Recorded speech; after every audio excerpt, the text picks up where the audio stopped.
may ganito. Sa puso ko'y alisin ang mga dumi nito. Palitan mo nawa ng bago.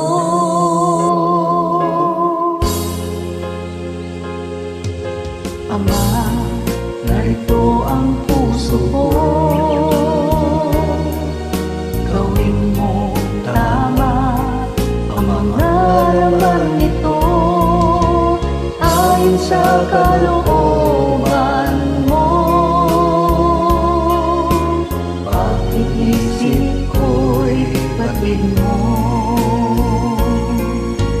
pag-ikilos ko'y kitang-kita mo. Aking Panginoon, aking Pastor, sa buhay ko'y ikaw ang masunod. Maging tapat na iyong lingkod, dahil ikaw ang nag-iisang Diyos, ang matibay ko.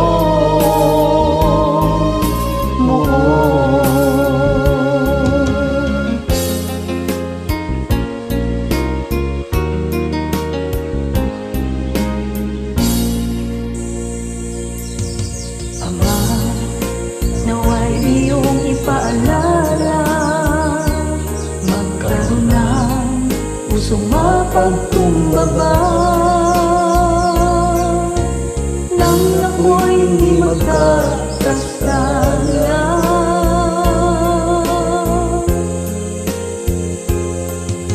Ama, puso ko'y nagsusumamo, huwag mong itakbil, maghari ka sa puso ko,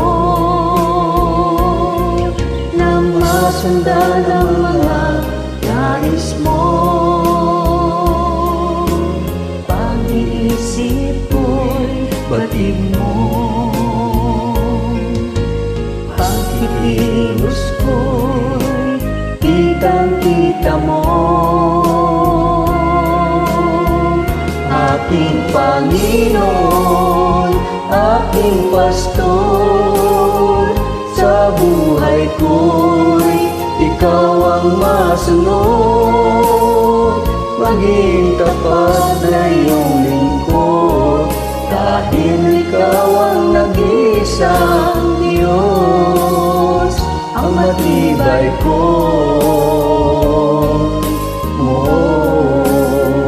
Aking Panginoon, aking Pastor, sa buhay ko'y ikaw ang masunod. Maging tapat na iyong lingkod, dahil ikaw ang nag-iisang Diyos, ang matibay ko.